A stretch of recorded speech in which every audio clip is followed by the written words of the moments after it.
नमस्कार 99 न्यूज के इस बुलेटिन में आपका स्वागत है। मैं हूं आपके साथ सोमनाथ तिवारी। बढ़ते हैं आज की खबरों की ओर।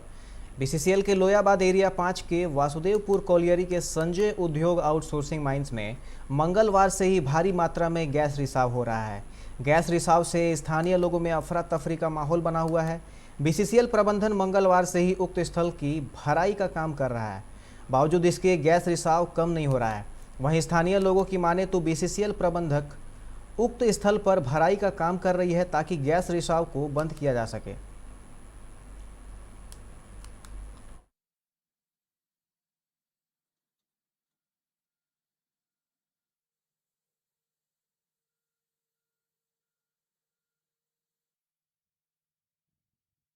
वो इसलिए नहीं हो पाया कि इसका और कोई रास्ता नहीं पता चल रहा है और सामने से बंद करने में डर है कि कहीं और ब्लास्ट कर गया तो जनता जनार्दन को दिक्कत हो सकती है। और ये पहले का बहुत पुराना वर्किंग है, ये उस पर विश्वास नहीं हो पा रहा है कि किधर किधर ये चला हुआ है। तो इससे 50 कदम की दूरी पे जो लोग रह रहे हैं, बसे हुए यहाँ के गांव लोग हैं, क्या इससे परेशानी हो रही होगी? परेशानी तो सांस उस लेने में हल्का हल्का हो रहा है, लेकिन मैनेजमेंट लगा हुआ है कि इसको बंद कर दिया जाए जल्दी। कल बारिश की वजह से नहीं हो पाया, काम तो कल ही चालू हो गया था आज, लेकिन आज भयावह है और भी ज़्यादा भयावह हो गया। स्वास्थ्य सुरक्षा सप्ताह को लेकर धनबाद के विभिन्न चौक चौराहों पर सघन जांच अभियान चलाया गया। इस दौरान बिना ई पास के चलने वाले वाहनों से मोटर अधिनियम एक्ट के तहत कार्रवाई करते हुए उनका चालान भी काटा गया। धनबाद के श्रमिक चौक पर डीएसपी राजेश कुमार और धनबाद अंचलाधिकारी प्रशांत लायक के नेतृत्व में ई पास चेकिंग अभियान चलाया गया। वहीं डीएसपी ट्रैफिक राजेश कुमार ने कहा कि मेडिकल सुविधा को छोड़ सभी वाहनों की चेकिंग की जा रही है।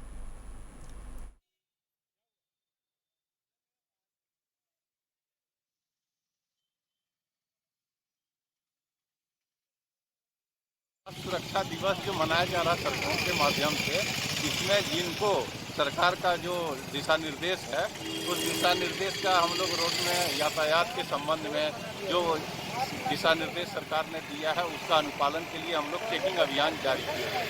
पहले से कितना सुधार लग रहा है सर? अभी पहले से देखिए, जो कोरोना गाइडलाइन को देखते हुए सरकार ने जो निर्देश दिए हैं उनका अनुपालन हम लोग देख रहे हैं, अपेक्षा व्यक्ति कर रहे हैं। स्वास्थ्य सुरक्षा के चरण में सरकार के द्वारा ई पास को अनिवार्य किया गया है। इसी के तहत धनबाद जिले में ई पास की जांच लगातार की जा रही है। अधिकांश लोग ई पास लेकर ही घरों से निकल रहे हैं। कुछ ऐसे लोग हैं जो चिकित्सा कारणों से घरों से निकल रहे हैं, उन्हें ई पास की आवश्यकता नहीं है, किंतु कुछ ऐसे लोग हैं जो बिना वैध कारण के और बिना ई पास के घरों से बाहर निकल रहे हैं। उन लोगों पर यातायात पुलिस, धनबाद जिला प्रशासन के द्वारा कार्रवाई की जाए। नारद स्टिंग कांड में तृणमूल कांग्रेस के मंत्री फिरहाद हकीम, सुब्रत मुखर्जी, विधायक मदन मित्रा और पूर्व मेयर शोभन चटर्जी की गिरफ्तारी के बाद से लगातार समर्थकों का विरोध प्रदर्शन जारी है। इसी बीच राजभवन के सामने भेड़ों के झुंड के साथ एक व्यक्ति ने विरोध प्रदर्शन किया। राजभवन के सामने वह व्यक्ति भेड़ों के झुंड के साथ प्रदर्शन कर रहा था और पुलिस तमाशा देखती नजर आई। इस घटना से राज्यपाल जगदीप धनखड़ काफ़ी नाराज हैं। वहीं राज्यपाल ने तत्काल रिपोर्ट मांगी है। राजभवन के सामने सुरक्षा को लेकर सवाल खड़े हो रहे हैं।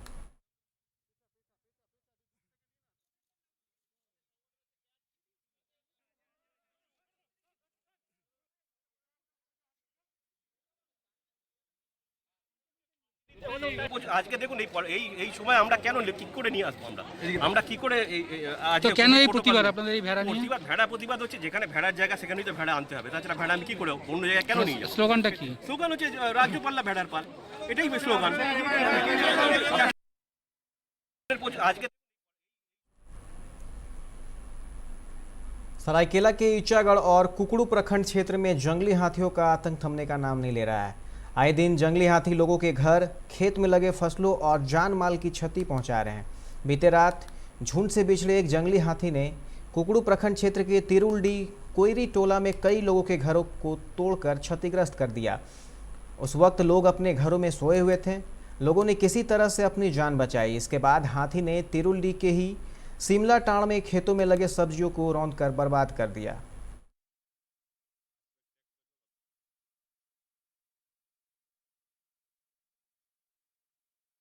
रात आया था, 2-4 घर तो तोड़ ताड़ के दिया। अभी तक वन विभाग से कोई नहीं आया और कला भी खाया है और सब्जी भी नष्ट किया है। वन विभाग से ही मांग करते हैं कि मुआवजा दे या हाथी का सुरक्षित। सरायकेला के ईचागढ़ पातकुम गांव में घर के बाहर खड़ी एक टाटा मैजिक वाहन में अचानक आग लग जाने से गाड़ी पूरी तरह जलकर राख हो गई। आग कैसे लगी इसका अभी तक पता नहीं चल पाया है। टाटा मैजिक पातकुम गांव के ही सनातन मंडल का बताया जा रहा है।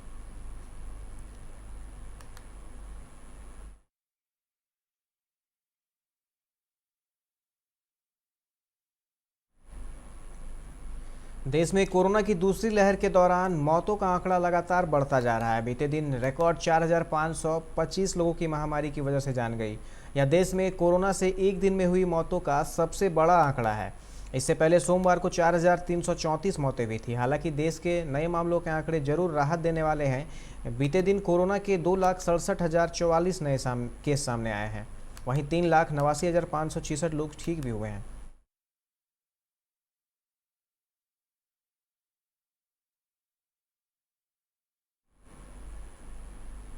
चक्रवाती तूफान तौते ने गुजरात में कमजोर होकर आगे बढ़ गया है, लेकिन इससे पहले इसने मुंबई समेत महाराष्ट्र के तटवर्ती जिलों में काफ़ी तबाही मचाई।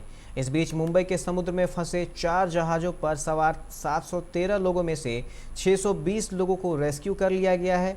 इसमें से ONGC का एक बॉर्ज P305 डूब गया है, जिस पर सवार 90 से ज़्यादा लोग अभी भी लापता हैं।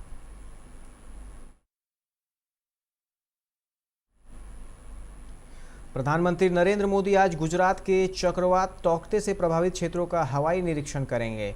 यहां इस तूफान के कारण अब तक 13 लोगों की मौत हो चुकी है। प्रधानमंत्री दिल्ली से सीधे भावनगर जाएंगे। इसके बाद अमरेली, गिर सोमनाथ और भावनगर जिले का हवाई निरीक्षण करेंगे। यहां के बाद प्रधानमंत्री अहमदाबाद जाएंगे और वहां राज्य के मुख्यमंत्री विजय रूपानी तथा वरिष्ठ सचिव स्तरीय अधिकारियों के साथ समीक्षा बैठक कर चक्रवाती तूफान तौकते से हुए नुकसान का आकलन करेंगे। पश्चिम बंगाल के पूर्व मुख्यमंत्री बुद्धदेव भट्टाचार्य कोरोना वायरस से संक्रमित हो गए हैं। चिकित्सकों की सलाह पर घर पर ही क्वारंटाइन में रह रहे हैं। स्वास्थ्य विभाग के सूत्रों ने बताया कि 77 वर्षीय बुद्धदेव भट्टाचार्य की पत्नी मीरा भी कोरोना वायरस से संक्रमित हैं और उन्हें मंगलवार की शाम को शहर के एक अस्पताल में भर्ती कराया गया था।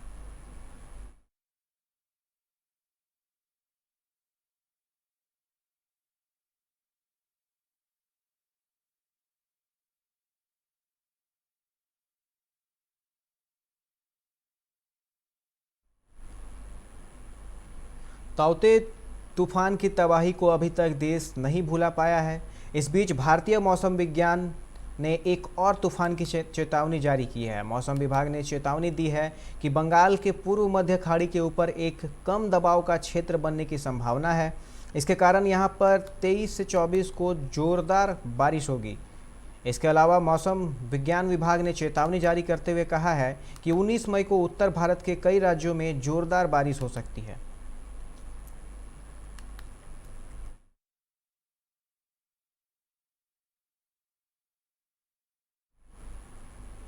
फिलहाल वक्त हो चला एक छोटे से ब्रेक का। मिलते हैं ब्रेक के बाद। तो चुनिए सिर्फ टाटा प्रवेश के दरवाजे, जो लकड़ी के दरवाजों से कई गुना है बेहतर। टाटा प्रवेश के दरवाजों में है स्टील की मजबूती और लकड़ी की खूबसूरती। टाटा प्रवेश के दरवाजे फ्रेम और एक्सेसरीज के साथ फैक्ट्री में तैयार किए जाते हैं। लकड़ी के दरवाजे बनाने के लिए बहुत से लोगों से संपर्क करना पड़ता है, जो कि इस समय नुकसानदायक हो सकता है। लकड़ी के दरवाजों को लगाने में 8 चरणों से गुजरना और 6 प्रकार के लोगों के संपर्क में आना होता है, जबकि टाटा प्रवेश के दरवाजों का इंस्टॉलेशन केवल 2 चरणों में हो जाता है। बस अपना दरवाजा चुनें, उसका आकार नापें और नो टच डिलीवरी पाएं। इसे हमारी प्रशिक्षित इंस्टॉलेशन टीम द्वारा लगाया जाता है, जो सैनिटाइजेशन प्रोटोकॉल्स का ख्याल रखती है। टाटा प्रवेश के दरवाजे लकड़ी के दरवाजों से कई गुना मजबूत होते हैं और आपके परिवार को सुरक्षित रखते हैं। स्टील के बने होने के कारण इन दरवाजों में स्वाभाविक रूप से न तो दीमक लगता है और न ही इनमें आग पकड़ने का डर होता है। टाटा प्रवेश के दरवाजे मेंटेनेंस फ्री और वेदर प्रूफ होते हैं। सामान्य लकड़ी के दरवाजों की तरह ये न तो सिकुड़ते फैलते हैं और न ही इनमें दरार आती है। लकड़ी के दरवाजों की गुणवत्ता और उनका टिकाऊपन प्रमाणित नहीं होता, जबकि टाटा प्रवेश के दरवाजे उम्दा फिनिश, कई डिजाइन के और 5 वर्षों की वारंटी के साथ आते हैं। एक बात और, लकड़ी के दरवाजों के लिए जंगलों की कटाई होती है, वहीं दूसरी ओर टाटा प्रवेश के दरवाजे पेड़ों को कटने से बचाते हैं तथा ये 100% रिसाइक्लेबल होते हैं। अब ये आप पर है कि आप अपने घर में कौन सा दरवाजा लगाना चाहते हैं। बेस्ट चुनिए, टाटा प्रवेश के दरवाजों और खिड़कियों को चुनिए।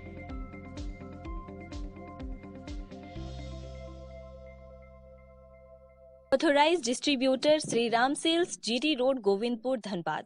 आप इस नंबर पर संपर्क कर सकते हैं 7004709213 9534400091।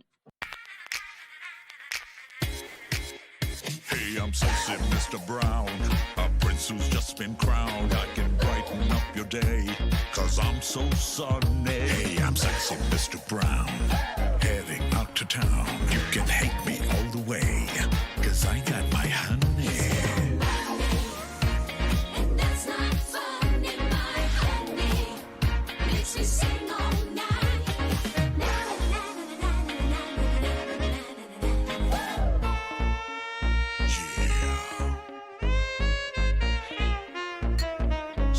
Mr. Brown. Your wait for sheer extravagance is over. Presenting Kia Carnival. Bookings open.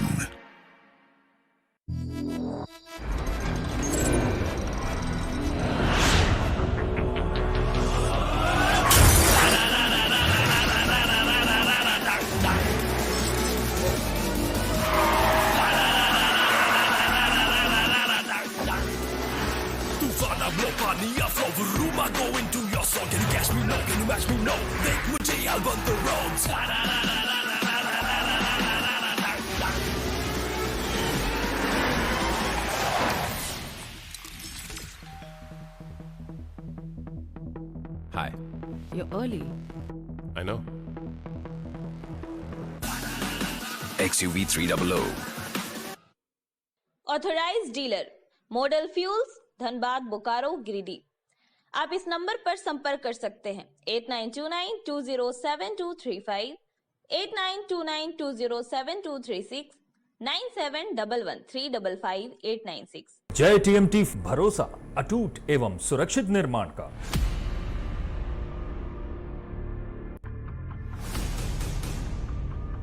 भरोसा अटूट एवं सुरक्षित निर्माण का। जय टीएमटी 500D।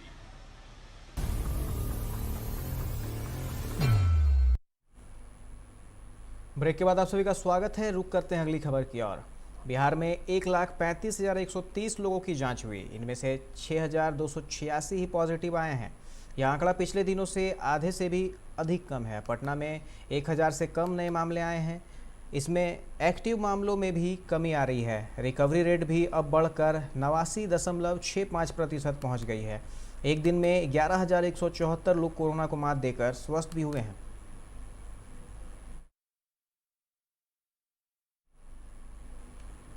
बेगूसराय में एक पति ने अपनी पत्नी की गोली मारकर हत्या कर दी। घटना मटिहानी थाना क्षेत्र के रामदेरी नकटी टोला की है। देर रात पति पत्नी के बीच पैसों को लेकर विवाद हुआ। पत्नी ने अपने भाई द्वारा दिए गए 1 लाख रुपये कर्ज लौटाने को कह रही थी। इतना कहते ही उसके पति उसे पीटने लगा। विरोध किया तो पति ने उसकी गोली मारकर हत्या कर दी। महिला को 7 गोली मारी गई थी। गोलीबारी के बाद इलाके में हड़कंप मच गया। कोरोना की दूसरी लहर में भी बिहार का स्वास्थ्य विभाग वेंटिलेटर चलाने वालों की व्यवस्था नहीं कर पाया। यही कारण है कि लोगों की जान जाती रही। लेकिन राज्य के 36 जिलों में 207 वेंटिलेटर की पैकिंग तक नहीं खुल पाई है। अब विभाग ने बेकार पड़े वेंटिलेटरों को 2 मई को निजी अस्पतालों में लगाने की अनुमति दी है। कोरोना की दूसरे लहर में बिहटा के सिकंदरपुर ESIC मेडिकल कॉलेज व अस्पताल में अलग से OPD मेडिकल सेवाओं का शुभारंभ किया गया। कोविड अस्पताल बनने के बाद यहां एक नया आयाम शुरू किया है। ओपीडी की शुभारंभ करती हुई डीन डॉक्टर सौम्या चक्रवर्ती ने कहा कि हमारा लक्ष्य बिहटा ही नहीं, बिहार के लोगों को स्वास्थ्य के क्षेत्र में बेहतर सेवा देकर उन्हें स्वस्थ बनाना है। इसी के तहत कोरोना के बाद ओपीडी की शुरुआत की गई है। ऑनलाइन बिल भुगतान की सुविधा तो बिजली विभाग उपभोक्ताओं को पहले से ही दे रहा है और अब उन्हें खुद से बिल जनरेट करने की भी व्यवस्था करा दी है। लॉकडाउन के कारण बिजली का बिल घर नहीं पहुंच रहा है, तो इस नई सुविधा व्यवस्था से परेशानी दूर हो जाएगी। वहीं सेल्फ बिलिंग की सुविधा प्रदान करने से उपभोक्ताओं की रीडिंग से जुड़ी शिकायतें भी समाप्त हो सकेगी। दरअसल लॉकडाउन के दौरान मीटर रीडर का घर घर जाना संभव नहीं है। इस कारण उपभोक्ताओं को बिजली बिल जनरेट करने का विकल्प उपलब्ध कराया है। धालमूगढ़ थाना क्षेत्र के डोमापाल गांव के आकाशीय बिजली गिरने से एक युवक की मौत हो गई, जबकि उसके साथ पैदल ही घर की ओर आ रहे दूसरे युवक की आवाज़ चली गई। घटना देर शाम की है। जख्मी युवक को अस्पताल में भर्ती कराया गया है। जादूगोड़ा के नरवा पुलिया पर आज हुए सड़क हादसे में एक युवक की मौत हो गई। युवक बाइक से जादूगोड़ा जा रहा था। इसी दौरान मछली ले जाने वाली एक पिकअप वैन ने युवक को सामने से टक्कर मार दी। इससे युवक गंभीर रूप से जख्मी हो गया। स्थानीय लोगों की मदद से उसे अस्पताल पहुंचाया गया, जहां डॉक्टरों ने उसे मृत घोषित कर दिया। महाराष्ट्र में ताउते चक्रवाती तूफान आने की वजह से रांची से मुंबई की सारी फ्लाइटें कैंसिल रहीं। इस वजह से रांची से मुंबई जाने वाले यात्रियों को अपनी यात्रा कैंसिल करनी पड़ी। जब तक महाराष्ट्र में तौते का असर रहेगा, तब तक रांची से मुंबई की उड़ानें मुश्किल हैं। इसके अलावा दिल्ली, अहमदाबाद, चेन्नई आदि शहरों की भी उड़ानें कैंसिल हुई हैं। दिल्ली की कुछ उड़ानें ही गई है। रांची एयरपोर्ट पर यात्रियों का आवागमन धीरे धीरे कम होता जा रहा है।